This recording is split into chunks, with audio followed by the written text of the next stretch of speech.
Bismillahirrahmanirrahim. Assalamualaikum warahmatullahi wabarakatuh. Alhamdulillah, urang tiasa sasarangan deui dina raraga diajar bahasa Sunda pikeun kelas genep SD Islam Sahabat Ilmu Karawang. Mugia urang sadayana aya dina kasehatan sareng dina panangtayungan Allah Subhanahu wa taala. Amin ya rabbal alamin.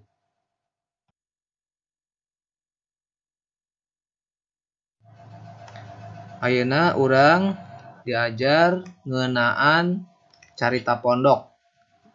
Apa itu carita pondok?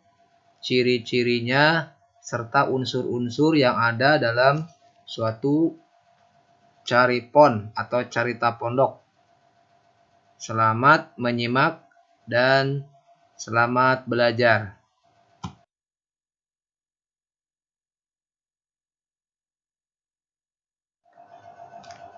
Carpon atau carita pondok nyaeta karangan dina wangun lancaran atau prosa anu ukurana pondok. Carpon atau cerpen atau cerita pendek yaitu karangan dalam bentuk bebas atau prosa yang ukurannya pendek. Ciri-cirina jumlah kecapna antara 5.000 dugi ka 7.000 kecap.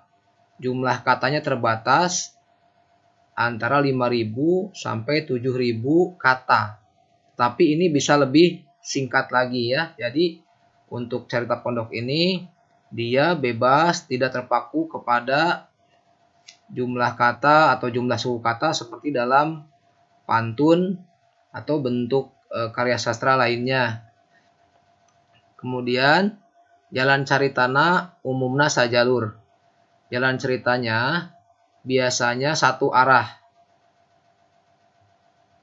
Yang kedua, latar kejadian cerita digambarkan saeutik. Latar kejadian suatu ceritanya digambarkan hanya sedikit saja. Jadi tidak berpanjang lebar seperti bentuk prosa yang lebih panjang lagi. Kemudian, waktu kejadian sakedeung. Waktu kejadiannya hanya sebentar, karena ini cerita pendek, ceritanya lebih singkat. Kemudian, palaku atau tokohna saeutik, tara rea. Tokoh atau pelaku dalam suatu cerita pendek atau carpon sedikit saja, tidak banyak seperti bentuk karya sastra lainnya, seperti novel dan lain sebagainya. Kemudian, karena pendek ceritanya, carpon biasanya dimuat di koran atau majalah. Jadi biasanya dimuat di koran atau di majalah. Kemudian carpon bahasa Sunda anu mimiti dimuat aya dina majalah Parahyangan anu terbit tahun 1820.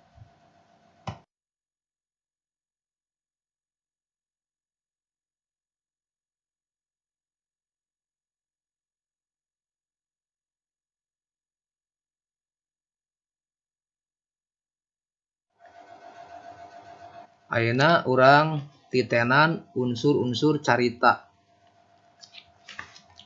Unsur-unsur sebuah cerita pendek.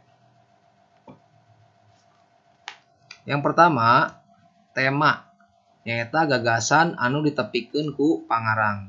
Tema adalah gagasan atau ide pokok yang disampaikan oleh si pengarang di dalam karyanya tersebut. Lalu yang kedua, palaku.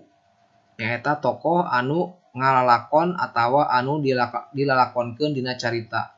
Pelaku yaitu tokoh yang diperankan atau yang menjadi peran dalam suatu cerita.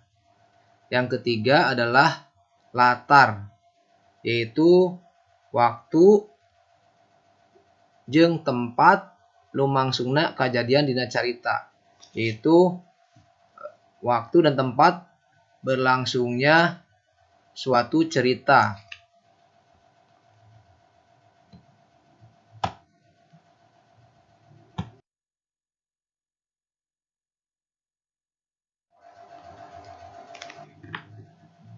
Unsur cerita berikutnya nu kaopat nyaeta galur. Naon atuh ari galur teh?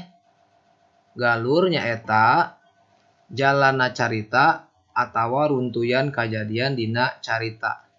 Galur adalah jalan cerita atau rangkaian urutan kejadian dalam suatu cerita.